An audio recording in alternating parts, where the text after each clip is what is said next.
Salut. Bon, je te termine. Je t'ai pas montré la première vidéo où il y avait un gros merdier de tuyaux. C'était. Alors, on a tout remis au propre.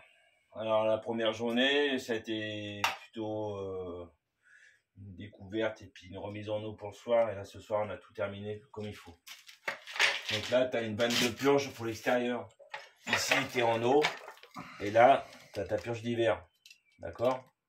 Ici, il suffit d'ouvrir là. Comme ça, là, il y a l'eau qui s'écoule. Et si ça prend glace de l'autre côté, il y a suffisamment d'espace pour que l'eau, elle aille pas percer le tuyau. Après, là, tu as ton arrivée générale d'eau. Donc, tes arrivées générales d'eau, si tu as un réducteur de pression, on le met toujours direct,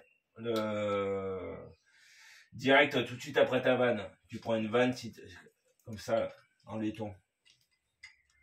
Voilà. Et le réducteur de pression, ça se règle ici. Tiens, c'est pour toi. Ici, tu peux utiliser, tu mets ici, c'est un petit capuchon de protection. Et puis, tu mets une clé Allen et tu tournes. Tu mets ta femme devant le robinet ou inversement.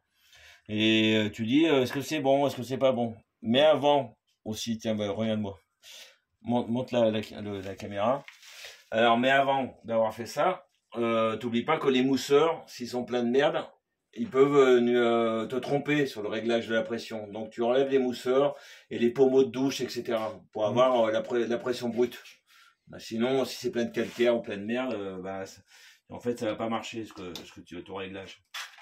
Ici, là aussi, donc c'est une vanne de purge pour un robinet de jardin. Donc là, tu l'ouvres ici, là, hop, voilà.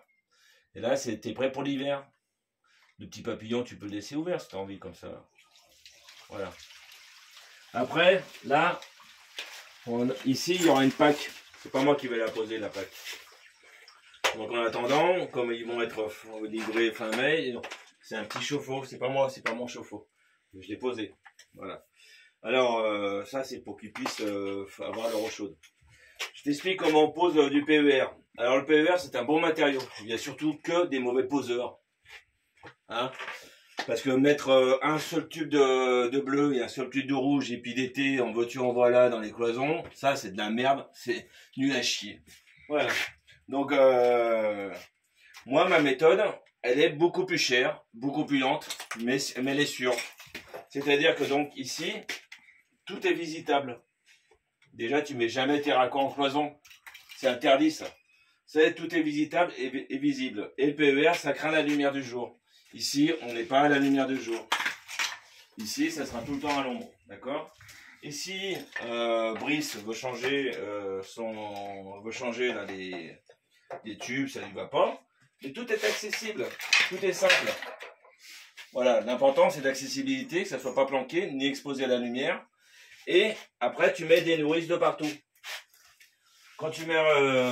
au lieu de faire des piquages, et puis tu veux changer un truc, et puis c'est une merdier parce que tu veux tout mettre à l'arrêt, et puis il y a tout qui s'effondre, parce qu'au bout d'un moment, à force de faire des piquages, on arrive à la limite de la maison. Voilà. Donc tu mets des grandes nourrices avec des vannes, voilà. Alors oui, au bout de 20 ans, ouais, elle se griffe. Hein. Bon, tu changeras la nourrice, hein. C'est pas bien grave, hein.